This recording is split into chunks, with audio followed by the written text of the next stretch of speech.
This is Draft for Upside. Good evening, everybody. It is Draft for Upside. We are talking esports today. I'd like to say it's our maiden voyage into the video, Chris, but Adam and I pulled one off. The last show before the pandemic, the last person outside of my family I've had a beer with. That's weird. It was a strange occurrence. But yeah, we're at it. We're going to give this a try. We're recording this through Skype. Draft for Upside is DRAUGHT, as in draft beer. The number 4, upside.com. You can find us there. We like beer. We like sports. We like gambling. Today we're going to talk esports with my man, Chris. Esports Emmerich. He's been crushing it this season in LOL. We've got some Call of Duty. We're going to chat about that. But first, we're going to drink some beers. What you got over there, Chris? All right. Well, I had something else, but right now, right here, we have the, it's called Sanctimonious. I've had a couple. Sanctimonious Enmity. Jeez, this is difficult to say when you're drunk. Yeah. This is really hard. Dude, that's like a Dr. Seuss tongue twister right there. Yeah, it's a hazy Imperial IPA from Adroit Theory out in like Sterling, Virginia. They make some really good stuff. I've won a couple GPPs drinking this. I've lost a couple friends, said a couple bad jokes. So, we might do all of those tonight. I like it. Well, I barely count you as a friend, so if you lose me, it's all good. It's no real loss. I was talking about Mark later. Oh, fair enough.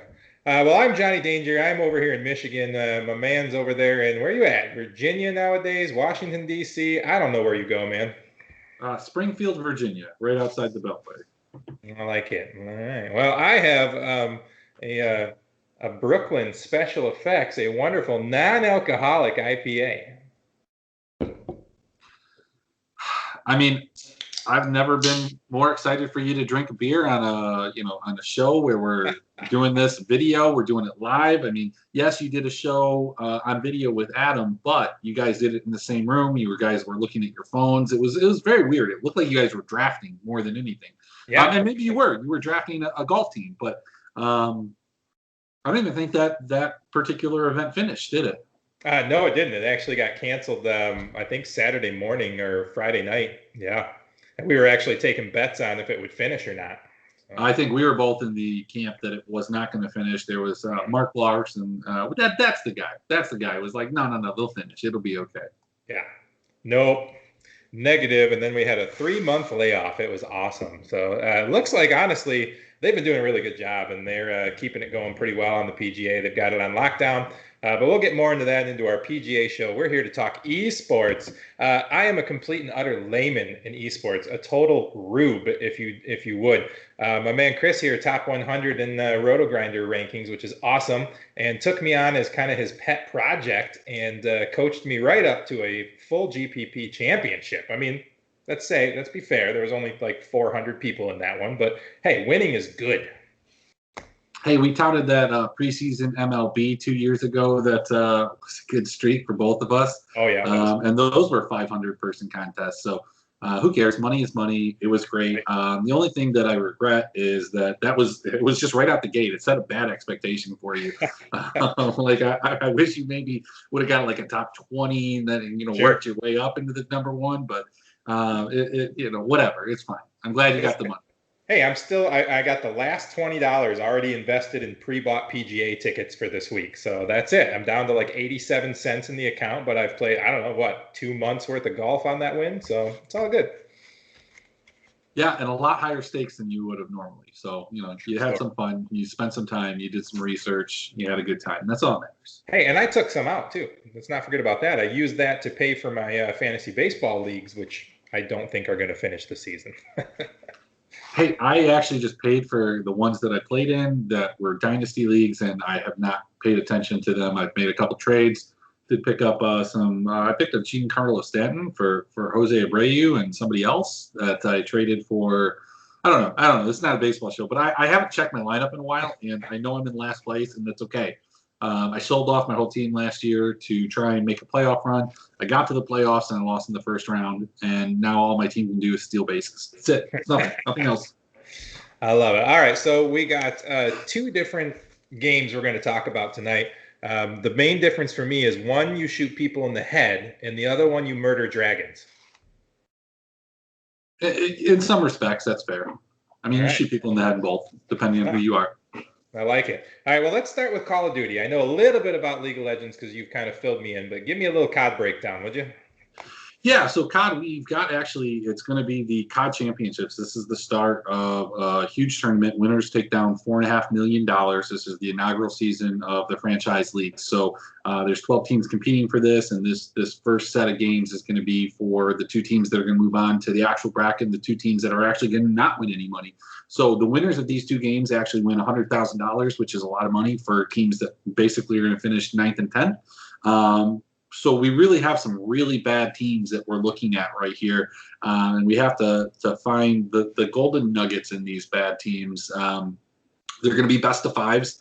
You have two what are called respawn games. You have Hardpoint, followed by a SND, which is similar to CSGO, and then a Domination, which is kind of capture the flag, similar to Hardpoint, but there's three different flags that are going at all times. Hardpoint is one kind of king of the hill versus a flag that you have to hold.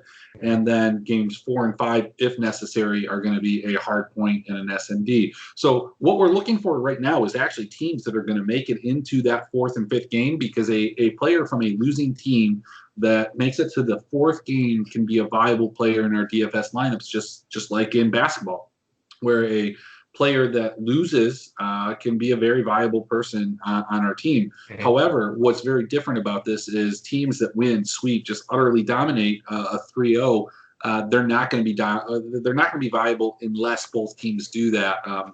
Both winning teams do that. So we do have a couple intricacies here that we're going to look at with these teams, and I have some predictions in terms of where I think these games are going to go. So rewind here. You just said $4.5 million on the line. Yeah, there's a lot of money. That's what you just said. Okay, note to self: unenroll 16-year-old from regular school. Allow him to play 24 hours a day Call of Duty. He's too old at this point. I think he's above. I think you got to go younger. All right. Well, I have a 7-year-old and a 4-year-old. I can start him now. I think those are the ones you pull out of school. The 16-year-old, it's too bad, especially after his disparaging remarks about League of Legends. Yes, too old to learn the Jedi ways. Yeah. Maybe not. We'll see. All right. Fair enough. All right. Well, continue on then. I am completely oblivious to Call of Duty, so you're going to have to talk to me like I'm an infant. All right. So the first game, we're going to pop over here into a shared screen. We are looking at Seattle Surge versus the Paris Legion. Both of these teams are really bad. They're just not good.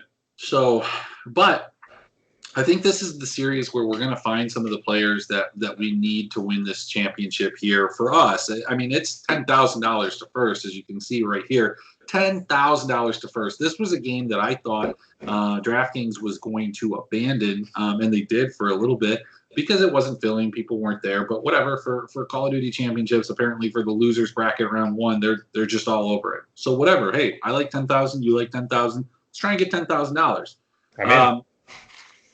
So we have the obvious best player in terms of fantasy points that's on this slate is going to be Octane right here. You can just kind of see it. Octane's 114 fantasy points per game. You look at this, the next closest guy in all 4 of the games is going to be Luca, who we'll talk about in a second. Luca's at 92. So a huge disparity between the two. What we talked about earlier was, and we're going to briefly glance over these because it is, in some senses, a lottery at the end of this, but we have to have that core. I think Octane's part of your core, and let me tell you why. Not only is his points there, this team is dominant in domination. I didn't play in that at all. As dominant as a bottom 4 team can be, at least. So we're looking for this team to go into 4, maybe 5 games so Octane can get the points that are necessary, and so Luca can get the points that are necessary for them to be part of our GPP lineup. And here's the thing. So when we look at Seattle's record throughout the year, and they've had essentially the same lineup, they have had some switches. They're pretty more they're more consistent than some of the other teams in this. We're looking at a 13-10 domination record versus a 11-15 versus as for Paris. That tells me that they're going to win Game 3.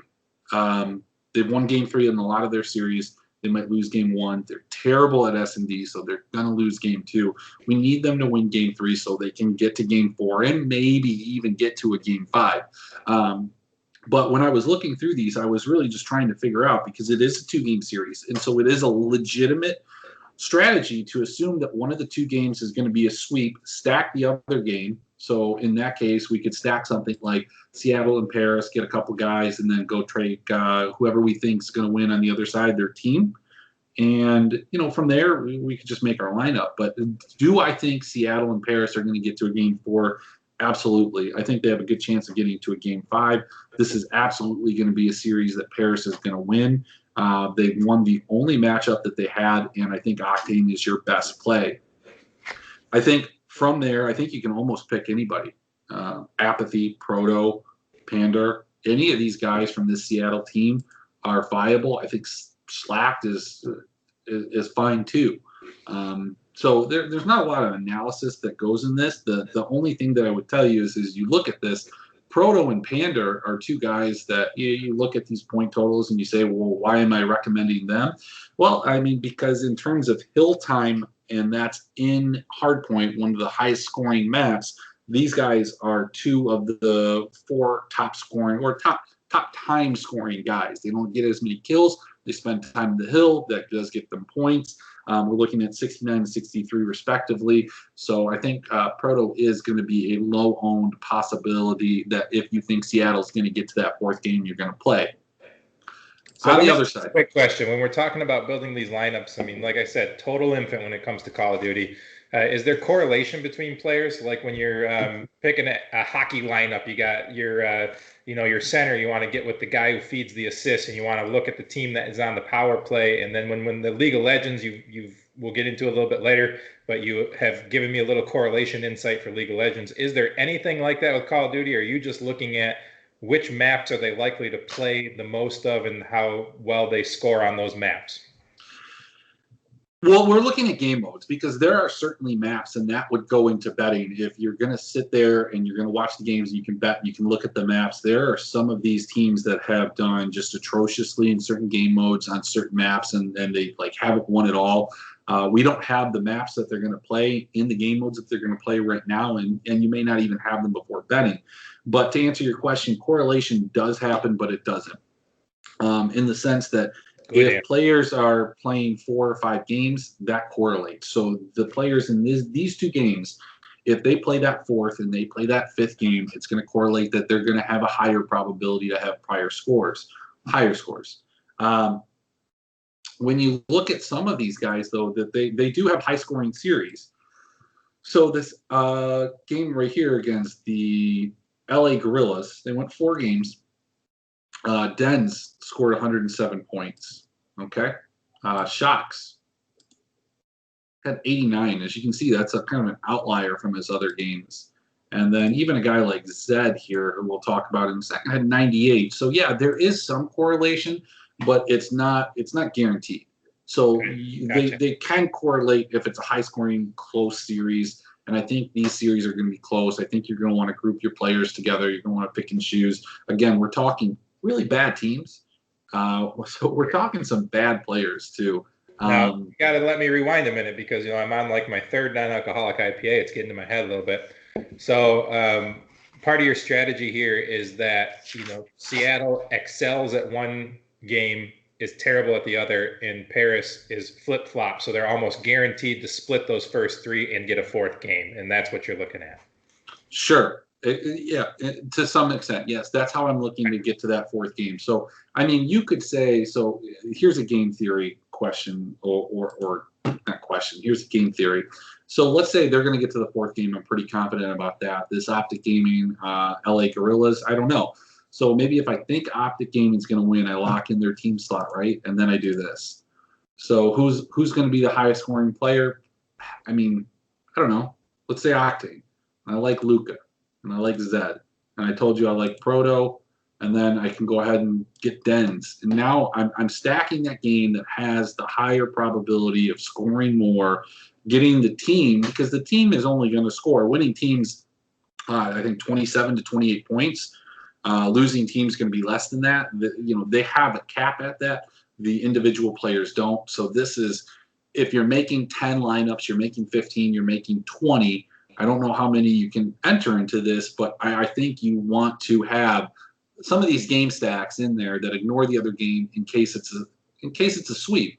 And that's no different than, saying like, okay, I think Paris is going to win, which I do, but I think they're going to sweep. They're going to win that domination. And in that case, we just want to stack this game. We want to go like Slasha, Blast, Decimate, get some Quavo in there and some Draza. And then, we're looking at Optic Gaming to win. So those are some thoughts that we're looking there.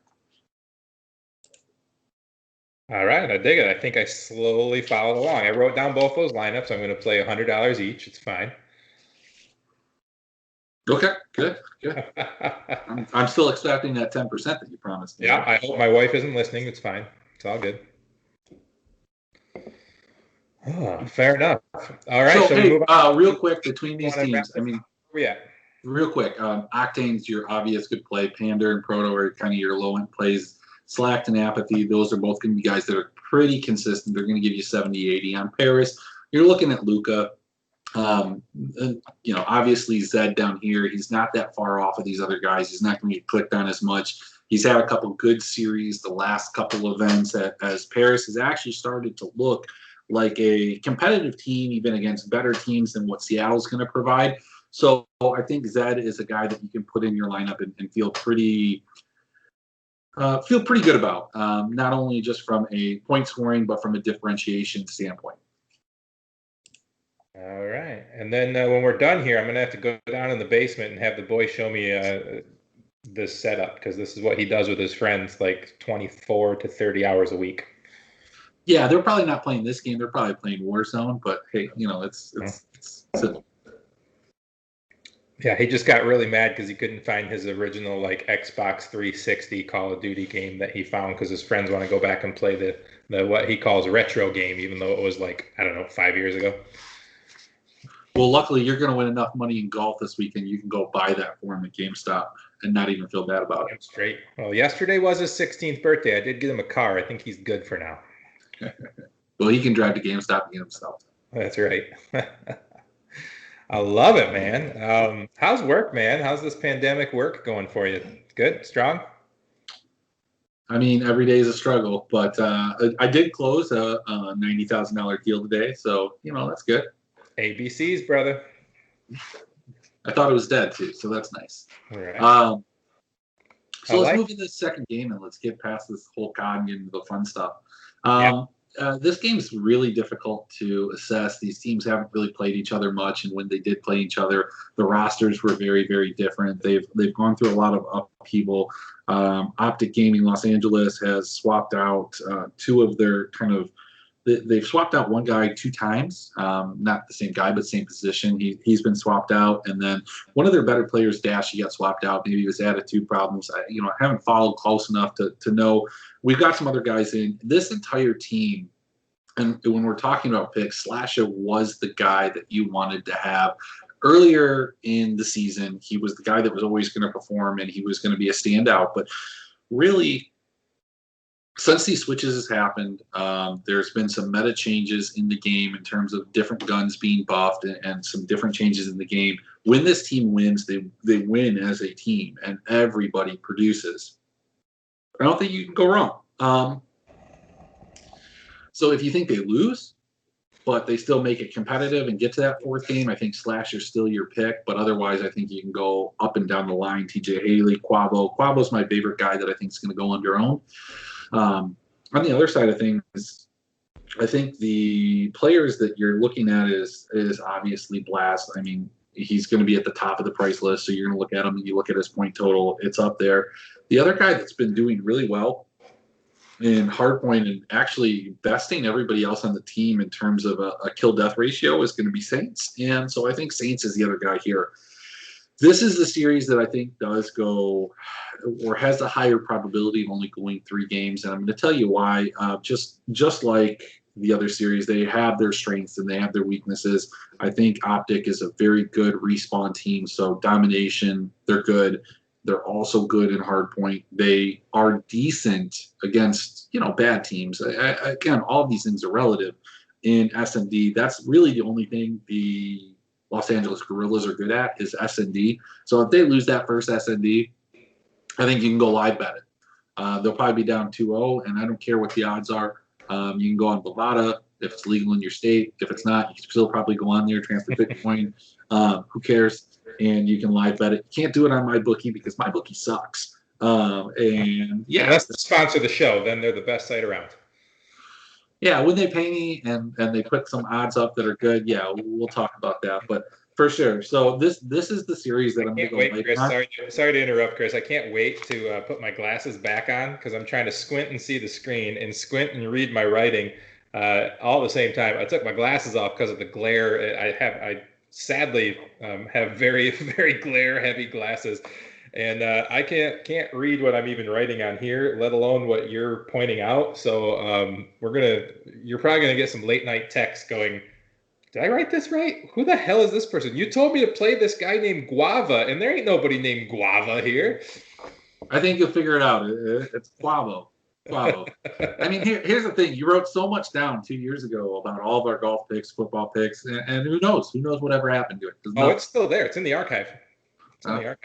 And it's crazy that you're like in this Apex Legends.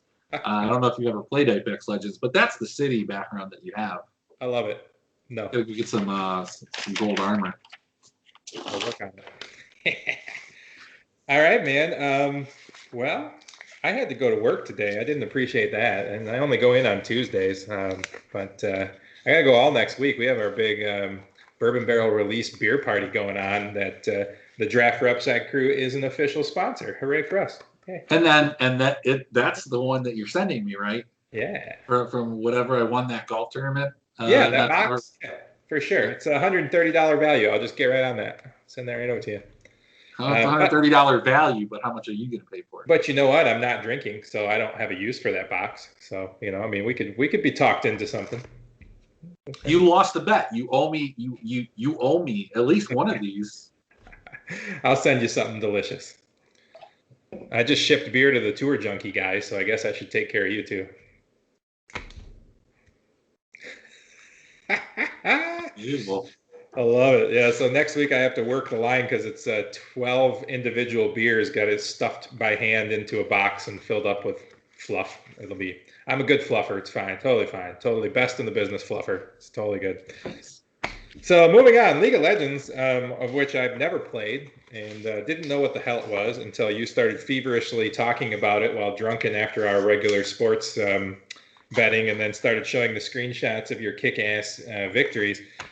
So you taught me a little bit there. I really have enjoyed the short slates more than the full slates personally, because it gets overwhelming with the options for me.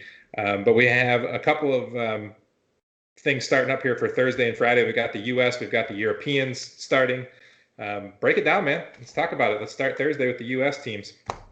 Yeah, so we've got a slate that starts on Thursday. It starts at 4 o'clock. We're going to see C9, the defending Summer Split champions, against the Spring Split champions against FlyQuest, who were the runner-up in that same Spring Split. Then we have SK, a team that was just god-awful last split in LEC, making it to the playoffs, had some really quality wins against SO4, Schlake.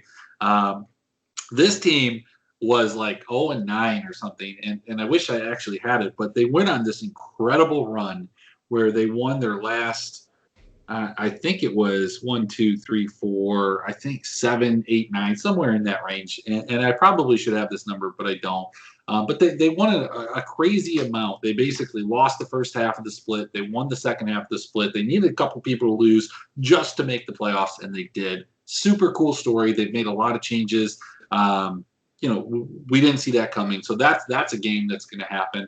And then you got Team Liquid, who was or has been a mainstay in the strongest teams in terms of the NA, took basically an analyst and a caster, made him a coach. It's a little bit more. I'm kind of downplaying that. A lot of people got on them for that after a very disappointing spring split and then finished first in North America. And then you've got this resurgence Golden Guardians team that And I say resurgence, and I don't know what they're resurging from because they've never made the playoffs before, but they just won a playoff series 3-0. So they resurged from nothing.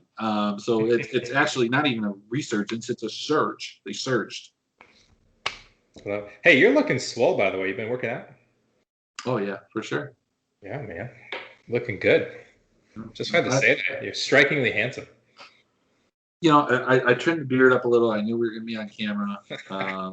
You know, I threw on a nice tight white tee, like just to get my pecs going. Really haven't been to the gym this week because I've been sleeping in. There's been no LPL. Like why am I going to wake up? All I did was throw a hat on and do a little Fernando, and then I was ready. Yeah, I mean, I got my hat in the background over there, but it's got a lot of sweat stains on it because I'm a sweaty guy. So just leave it back there by the dinosaurs and the sangria.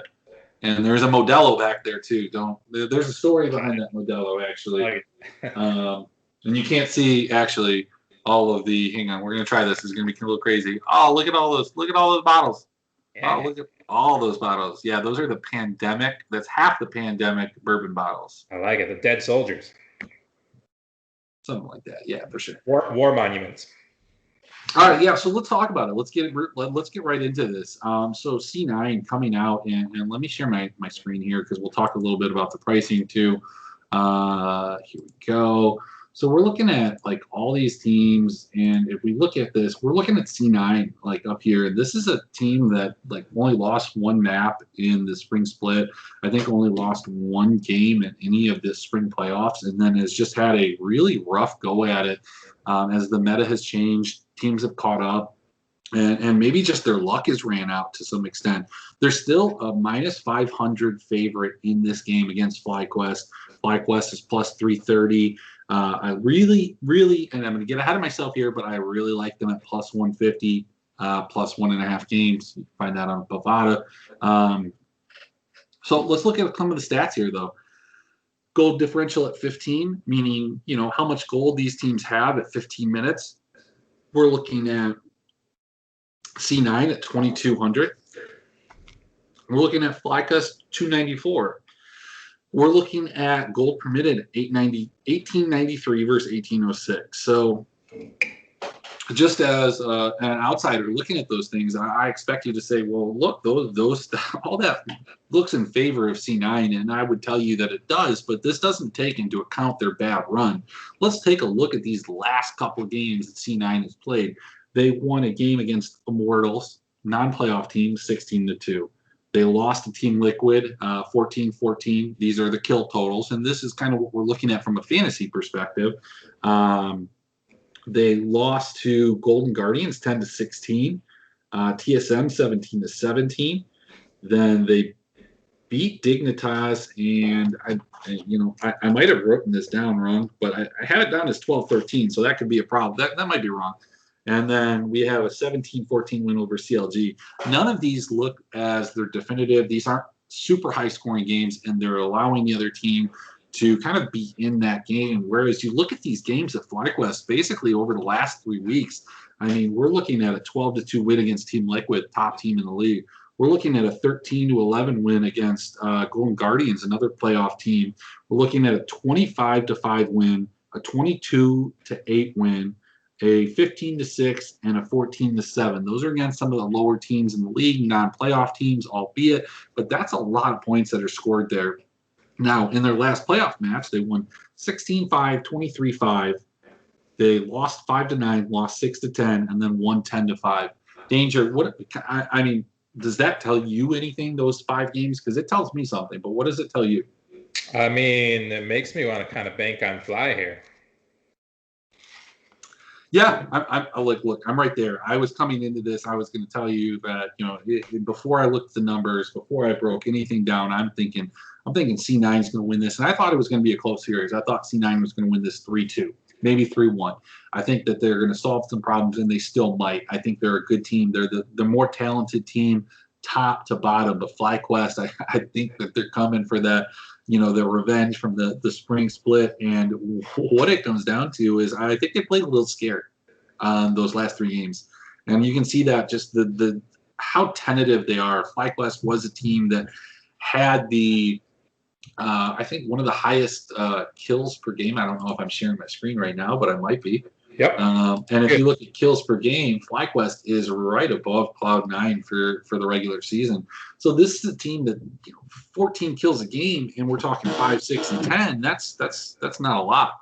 So I don't know. I love betting FlyQuest. I love betting the dog. I love betting the dog when it comes to these esports contests. Whether it's CoD, you just get better odds, and there's more. I don't think they're in line with the true odds. This isn't like baseball, basketball, anything else. It's hard to really quantify the talent levels in these teams. So that is, I'm betting FlyQuest 3-2, 3-1, 3-0. I'm betting the money line. I'm betting the spread. I'm betting everything FlyQuest up and down. I like it. All right. I'm going to do probably 3 lineups. So I'm going to do all 3 flies. I like it. Well, here's the thing with FlyQuest too, though. Like with FlyQuest, if you want to go FlyQuest, and I was talking to you the other day about how I build my lineups, but I usually have 10 of these tabs open, and I'll do something like this. I'll go FlyQuest SK, and then I'll go FlyQuest Schlake. I'll try and cover my bases. This is how I do it without an optimizer. And I think there are good optimizers out there, that you can run, like the esports department. They have a good one. Right? Yeah, check them out. Anyway. Great projections too. So you can go like FlyQuest here, and every team that you want, you can get an optimal player in your lineup as your captain, and that's going to be it's going to be Power of Evil, it's going to be Santorin. These are the 2 guys that typically score the most for them, and even Wild Turtle. I have this bias against Wild Turtle. I don't know. I don't like him. I mean, I think he hurt me last split. He's a good guy. He's got a lot of kills. In general, turtles suck. I mean, they don't make good pets. I'm not into it. He's a wild turtle who wears glasses, and you know what? Here's the thing: when you watch these games, a fun drinking game is when somebody with glasses pops up on the screen, take a drink. You're constantly drinking. You're super drunk by the end of it. It's a good time. I like it. But when you're buying these craft beers that are $18 a 4-pack, you're broke too. So you need to win the GPP. Yes, sir. But what I'm saying is here, like, optimally, you want an ADC, you want a mid. These are the 2 guys that you want in your captain slot. And, one of your biggest favorites here, Team Liquid, which we'll get to. I guess we'll skip over the European and go right to Team Liquid. You could build something like Power of Evil. You could go Impact, Santorin, again, huge pick. You get Jensen because you have to. Let's go with Wild Turtle and then Ignar. So we have 4 guys, 3 that correlate with our captain. Then we have our team slot right there. And boom, we have tons of money that's left over. It's a beautiful lineup. This is it's one of the most beautiful lineups I've ever seen. It is very great. It's very good. All right, hold on. Let me take a screen capture of that with my phone here. My bad. Oh, you're already gone. Well, already gone. But the point is, you can do that Power of Evil lineup with just about anybody in this. And the problem that you'll have with C9 is you can't do a C9 lineup like that. You can't even do it with Blabber in a. I mean, I guess if you think that C9 is going to win, I think your point here is to maybe go with, and we haven't talked about it yet, but go with Gilius. Let's just try and go as cheap as possible here and see if it fits. I don't think it will. It doesn't. So you're probably going top with C9 and Schlake, and this is a situation you're running. It's not going to be as optimal. I'm willing to go the dog. If you're trying to win the $5,000 first prize, you got to have an underdog in your lineup. Yeah. I think FlyQuest is going to be in the winning lineup. If they're not, that's because C9 beat them. All right. Well, some really hard-hitting analysis right there. I like it. All right, so we jumped into the other game, Team Liquid versus Golden Guardians. I mean, both of these teams have goal differentials that are pretty healthy, 734 versus 982. Golden Guardians have the edge there. One of the things that the Golden Guardians are and have been known for this split has been a great first half team. A team that gets out ahead, a team that doesn't know how to close, and they kind of corrected that towards the end of the split.